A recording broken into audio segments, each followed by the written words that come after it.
so lovely to meet you gentlemen, to see you gentlemen. The book, The Future is Peace. It is honestly, a beautiful testament to the two of yours friendship and the pilgrimage that you took together. But I want to add some weight to the trip you take. You have both been touched by the tragedies in Israel and Palestine. I'll start with you, Aziz. Yeah, I grew up in East Jerusalem. I grew up with occupation. I mean, I was shot at first time when I was, I think, 7 or 8 years old, had to be frisked going to school. I carried an onion every day with me to school because I was afraid of tear gas. And I told my mom, I'm not going to school anymore. And she said, no, if you take an onion and you cut it, and when they shoot tear gas at you, you just have to smell it. So that was my normal days. And then when I was... Does that work? I hope it does, because it worked for me. I can't tell you if it's going to work for you, but it gave me the confidence to go to school because I was terrified of going to school. Yes. And then I was 9 years old. My brother was arrested from home. I'm the youngest of 7. He's the one just older than me. This is Taysir. Taysir, yeah. And he was taken to interrogation, was beaten up, tortured, on allegation of throwing rocks. And eventually, because of that beating, he ended up dying soon after he was released from prison. And you were how old when your brother? I was 10 years old. I was mad. I was very angry. All I wanted is revenge at that point. And this is, by the way, Taysir, so you two shared a room. You shared a bed. We shared a bed, yes. And you write very movingly of that day where the bed is cold. Yeah. Taysir was more like my parent than my brother. Right. I'm the oops child. I wasn't planned for. Sure. And which really makes no sense because you know what my can parents help that? are religious. An onion. Yes. You get an onion in there. My parents, being religious Muslims, don't drink alcohol. And I never understood, how do you make an oops child if you don't have a bottle of wine with that? There are holidays, birthdays. Yes. It happens. No, but basically my parents handed me to him, and he's the one who took me to school my first day. He's the one who protected me. He's the one who took care of me. And when he died, I felt like my protector is gone. And Maoz, tragedy hit you more recently. Yeah. My parents, Bila and Jacobi, were among the first victims of the Hamas attack. The last time I spoke with them was Saturday morning, 7:45 a.m. Speaking to my father, they were in the safe room. They lived only 200 meters in Moshav Netiva Asara, Israeli community, the closest Israeli community to the Gaza border on the north side. And I told my dad that I love him. I could hear my mom in the background. They told me that there is a war around them, that they can hear the shooting, the missiles, the sirens. So I told Dad, okay, I'll call you soon. And 5 minutes after, I called them, and there was no answer. And later in the afternoon, we got the news that their house was burned to ashes with them inside. And on that day, I lost many of my childhood friends, people I knew my entire life. And first thing, Sunday morning, we started the Shiva, the 7 day of mourning for the Jewish people. And on the second day, we were sitting together, me, my 3 sisters, and my young brother. And my young brother asked us to take a family decision that we are rejecting revenge, that we don't want to avenge the death of our parents, of our beloved parents, because avenging their death is not going to bring them back to life. It will only escalate the cycle of violence, bloodshed, and suffering that we, Palestinian Israelis, been trapped within for a century. And we choose to take my young brother advice, and this is the message we've been sending ever since. In that moment. In that moment, only 2 days after. What was it that you said you wanted only revenge? And you're 10 years old. I imagine it's an incredibly formidable and seminal experience in your life. When did you move off of the feeling of vengeance? It took me 8 years, because when you're 10 years old, you feel it felt like somebody punched me in the face. And if somebody punches you in the face, you feel when you're 10, you punch back. And I felt I would be a terrible brother if I don't. But at 18, I went to study Hebrew for the first time in my life. And my Hebrew teacher was an Israeli Jewish woman. All my class was Jewish immigrants to Israel. And I met the first Israeli ever who treated me like a human being. that looked at me. At 18? At 18. I met many Israelis, usually soldiers at checkpoints or settlers who came into our towns and burned homes and cars and so on. But this teacher, treating me differently, put me on this journey, because I suddenly realized we don't have to be on opposite sides. We can be in the same side fighting for justice together, fighting for peace together. We're not enemies. This idea of dividing us, Israeli versus Palestinian, is a terrible one. If you must divide us, it's those of us who believe in justice and equality, in peace, and those who don't yet. That's amazing. Now, how then, if I may, how does this happen? Yeah. How did the two of you? I signed up to an app called JDate. Have you seen Jon there? I was trying to get you, Jon, but I got Maoz. I'm very happy. Understood. I'm not on there anymore, but understood. Incredible. What's in the book? Slightly different story. But you were working together in that space of peace. Yes. And after October the 7th, you reached out. Was that difficult for you to do? And was that difficult for you to receive? No, it was not difficult. It wasn't the first time I've done it to somebody who's lost family members. Mm-hmm. And I didn't do it because I knew if he would respond or not. I've met Maoz a few years earlier. We both work in tourism as well, tourism and peace building. And I just felt in times like this, you need to show empathy, you need to show love, you need to reach out to people who suffer. It doesn't matter if they're Israeli or Palestinian, you need to take an initiative. And I knew I should do it. It wasn't even something I had to think about.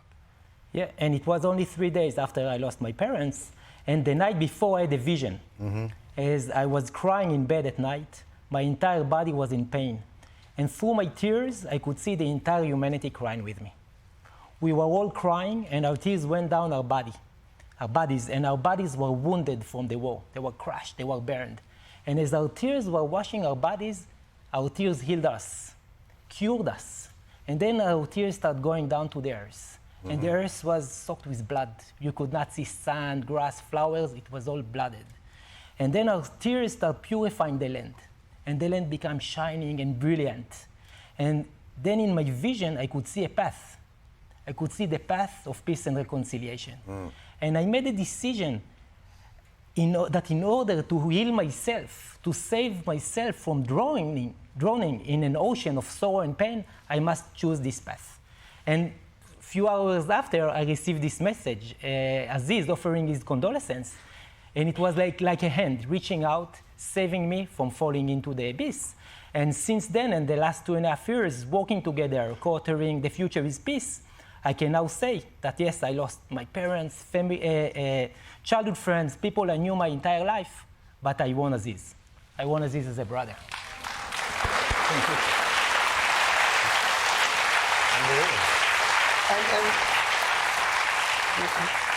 And what I thought is so brilliant about the book is it's really split up into parts. There's Aziz speaking for yourself. There's Maoz speaking for himself, and the two of you speaking together. And what's so interesting about the book is reconciliation doesn't mean agreement. Mm-hmm. And as you guys set off on this 8-day pilgrimage through different sites within your communities, whether it be the home where your parents, whether it was your childhood home, you don't necessarily agree, but you allow the space for each other to speak. The grace. Yes, this is why it's a shared journey. So at the first day in Kibbutz Niram, we are meeting Batya Segev, a friend of my parents, who lost her daughter, her son-in-law, and 2 of her grandchild on October 7th. And an hour after, we are speaking to Abdel Rahim from Gaza, who lost many of his family members. And they both are sharing their own pain, but also encouraging us to continue on our journey to pursue justice and peace. And so we go day after day, meeting many people, sharing stories from the history, from the biblical time, mythology, and meeting the people on the ground, and how people on the ground are transforming revenge into reconciliation, despair into hope, and trauma into healing. Pope Francis told us when we met him that the only place that doesn't have disagreement and conflict is a cemetery. It's the only place that doesn't have conflict. There is no place in the world without some kind of conflict. The humans will disagree.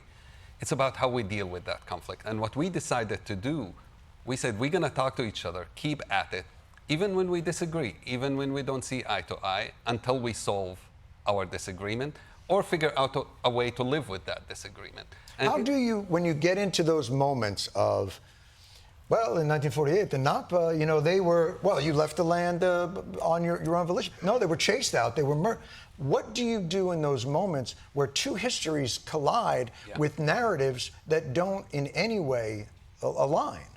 I'll give you an example from my dad. Please. My father came to his first peace agreement. He was a peace meeting. He was very opposed to me going and meeting Israelis in the beginning. Mainly, he was afraid they're going to put me in prison, and the same thing that happened to my brother and to his cousin would happen to me. And he came, and after he heard a few minutes, he raised his hand and he goes, I have a question. This Holocaust thing you guys talk about it. I'm like, I was the chairman of that organization. I'm going like, oh no, I'm getting fired. And he goes, did it really happen? Oh. And I'm already thinking I'm fired already. Yeah. I love the fact, though, that no matter who you are, dads are dads. But your parents are your parents. No matter what, it's like, oh my God, don't do the accent. What are you doing? But he asked that, or did the Israeli government uses it for what it's doing to us? And he goes on, and you can hear a pin drop in the room. Nobody knew how to deal with it. And then our good friend Ramil Hanan, whose father was in Auschwitz, he stood up and he said, I don't want you to believe in something you never learned about. If you're willing, I'll have my dad, who was in Auschwitz, take you to the Holocaust Memorial and walk you through it and listen to the story. Listen to what he went through. And that's what we did. 70 other Palestinians went with my dad to the Holocaust Memorial with the Parent Circle who organized this. And it was incredible. It wasn't easy. There were moments that were very tense. A whole day, people cried, people were hurt at times, people were upset at times. 2 weeks later, the Israelis, a week or two later, in the same organization came and said, you did this, we want to do the same. Can we come to a Palestinian village that was destroyed in 1948? We want to hear your story. And again, it was not easy. Right. It was really difficult. But unless we ask the difficult questions, unless we're willing to not just walk on eggshells, which many people do, even the peace movement sometimes, we can't walk on eggshells. We need to be honest and say, here's where we disagree, let's go and visit, let's talk, let's understand, and let's debate. It's fine, let's debate it. So how is this, you know, when you are outside of, I know my reaction to you guys.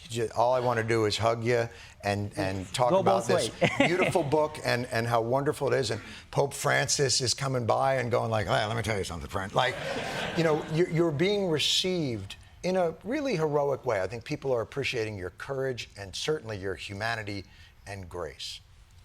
In Israel and Palestine, how do people perceive you as naive? Do they think this is cute, but this isn't meaningful? How do they view this journey and this relationship?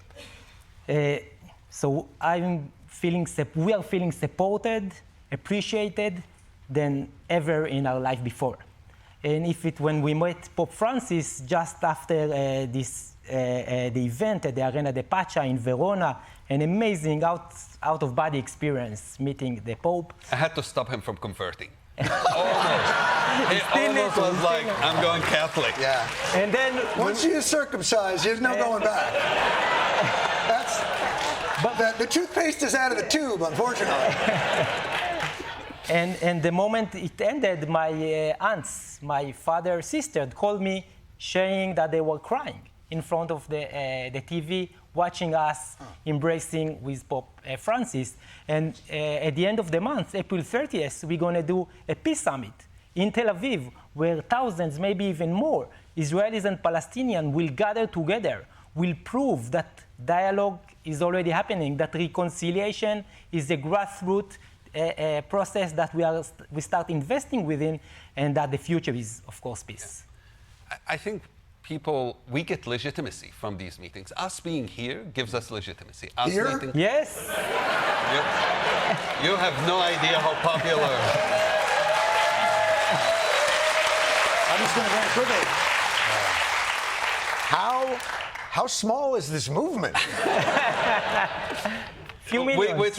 We're trying to grow it. But no, meeting with Pope Francis gives us legitimacy. But honestly, it gives us the ability to say, look, the world can see what's happening, and we need to take a stand. Everybody needs to take a stand. No one can say, oh, this is not my problem. This is not my conflict. Everyone has to be involved. This is our message to Americans. I started watching you around the Iraq War. And I remember, Me? yes. I haven't changed a bit. You look as young and beautiful. And I remember, because most American media was super pro the war. Even the liberals were very pro the war. And you took a stand to criticize that war and say, war is wrong. And it was a comedy show. And I'm like, okay, he used his comedy show to stand for something. I can use my ability, being a person, to do and stand for something. Everyone can do it, whether you are a comedian, whether you are in tourism, whether you are in politics. None of us really have an excuse. And we lost our family members. We know the price for it. People don't have to wait until they lose somebody in their family to stand up for justice. That's such a beautiful statement. And I want to follow the point up because it's something you make in the book. And by the way, I've been watching you since the Iraq War as well. He hasn't changed a bit. You haven't changed a bit. No, but it's a point you make in the book because there's a certain idea that, dialogue and grace and common ground and humanity, it's so naive, it will never solve the problem. But you know what strikes me as more naive? Bombing your way to peace. Yes. Killing your way to Yes. peace. Yes. That has never worked.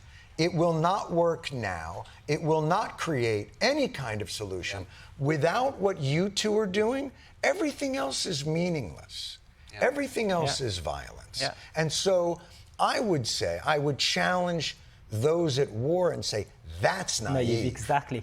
Those who believe that bombs will bring quiet, that war will defend, and that war will bring security, they are the naive. We are here, we are the pragmatists. We are the voice of reason. And we are those who learn from history that the only way to reach a sustainable peace and justice is only through dialogue, only through looking into the other side in the eye. Start feeling his pain. Start listening to his trauma, to his challenges, acknowledging them. Not necessarily agree, but acknowledging and recognize his suffering, his pain, and then start working together to create hope. Amen. If they can do it in Northern Ireland, and they can do it in Rwanda, and they can do it in various places. And Israel and Egypt. And Israel and Egypt. Israel and Germany. Today we are marking the Holocaust Day in Israel. The Holocaust Day. But only 7 years after the Holocaust, the reconciliation agreement between Israel and Germany was accomplished and signed. No, this can be done. It can be done, of course. It will be done. And this journey that you take, and I urge everybody to get this book because it is a beautiful travelogue. And the setting, it's so interesting because it is in the Holy Land. And so what you imagine as a pilgrimage is really the scenic backdrop of their healing journey. We walk down the street where Jesus walked towards his crucifixion. We went to the Garden of Gethsemane. We are at the Church of the Holy Sepulchre and at the Dome of the Rock. And at it, but within that is their healing journey. And I want to give you as the last word, I know you have a sort of poem that you carry with you that you believe, sums up the feeling here. So if you will. And it's a travel. So what we did in the book is a journey, and we want to invite everyone to travel with us. And Samih al-Qasim was a Palestinian poet, wrote this incredible poem called Travel Tickets, and says, the day I'm killed, my killer rifling through my pockets will find travel tickets, one to peace, one to the fields and the rain, and one to the conscience of a humankind. So I beg you, my dear killer, do not waste such a thing. Do not ignore these tickets. Please take them and go travel. And that's our invite to everyone. Please take these tickets and go travel with us. Thank you so much for being here.